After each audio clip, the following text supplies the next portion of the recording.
In our last video, we sat down with DJ Sackmann and John D as they talked about the importance of a mid-range jumper and how you can build yours. In this video, we're going to look at how shooting off of the catch and scoring from level 4 is not only important, but easily trainable. And remember, these are the types of lessons we teach our athletes who come to camp in the summer. We have a limited amount of spots available in those camps, but registration is open now. We break the game down to the smallest detail and teach you how to be a leader on and off of the court. To register, all you have to do is click the link below. And if you have any questions, all you have to do is shoot me an email directly at justin@hoopstudy.com. Now let's get back to the video to listen in with DJ talking to John D about what has helped him separate himself as an undersized guard. We'll look at a very similar concept, but now it's off the catch. So Johnny, in my opinion, this is like one of your biggest separators is you catch and shoot quickly. And you have that high jump, similar to like how Ray Allen used to pull the ball up and really get off into his jump shot. You had this for a while in your game?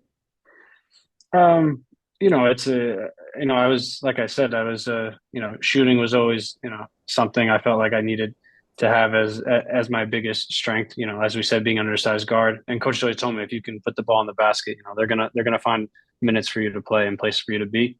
But I will say, it took from when I was younger development to get to a higher release, I was absolutely a late bloomer and had those, a low shot for a long time, and something that I've worked on, with you especially. I remember some of our drills, having our pickup points kind of from different angles and being able to get to the shot from all those positions.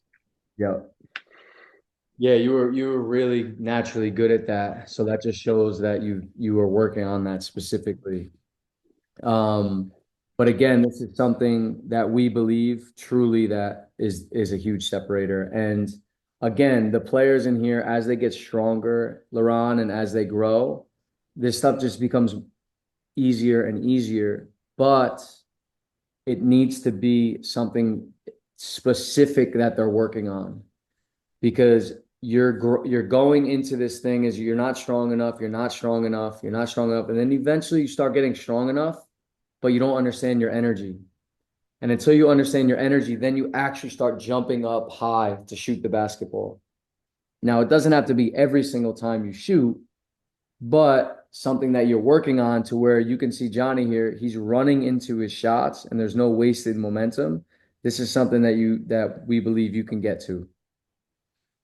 Running into shots, no wasted momentum, being able to flow into it. Running into a shot, no wasted momentum, flowing right into his shot. Now at a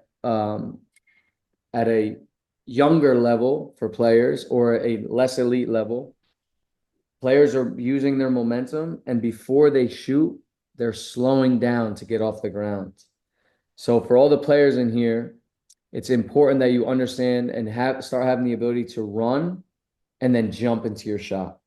Not run, slow down, and then come off the ground. And if you can learn how to run and then pop right into your shot from a scoring standpoint, you can really get your shot off. I think that, correct me if I'm wrong, but for like the first step is just the awareness. Yes. In a young age, just the awareness of the importance of catch and shoot fast. Yep. Not just go to the court or to the gym and just shooting around. Yep. Yeah. And again, I'm going to reiterate something. You don't always have to jump super high, but you need to have the ability to get off the ground fast. Mm-hmm. Can't be slow off the ground. It has to be quick. The time between the moment that you're catching the ball, your fingers are feeling the thumbs feeling the ball until you release the shot. Momentum, like Steph Curry doesn't jump really high, but what Steph does a really good job of if he has momentum, either he's stepping to the side, he might step to the left, to the right, he can step back, he could be going downhill. It's to the side and then it's out. It's not to the side, a pause moment, and then a shot. It's all fluidity and there's no lag and lack of momentum. The easiest drill that you can do to not get too complicated in the actual mechanics. You could tell the audience that mechanics we're not getting into today, but obviously in our camp and in our training at our MXP, we'll get into the actual mechanics of everything. It's the easiest drill that they can do. Start inside the 3-point line. We'll call it in to out, so the angle is a little difficult. If you don't have a passer, just pass the basketball to yourself. On the second bounce, it's a full speed sprint into the shot. It's not a jog, it's a sprint. So we want players to sprint and then be able to pop off the ground. We don't want them we don't want you to sprint, slow down, and then shoot. You're sprinting, and you're coming off. You can go, I hopped on that because my angle and the timing of the ball. That was a hop into landing on 2. And you'll also see me go 1-2. That was a right-left. So you can have either sets of footwork with this. Now don't forget, camp registration is open right now. All you have to do is click the link below this video and you can explore all of the camps that we have to offer. And that means you get to come to our HoopStudy headquarters and learn from DJ Sackmann directly.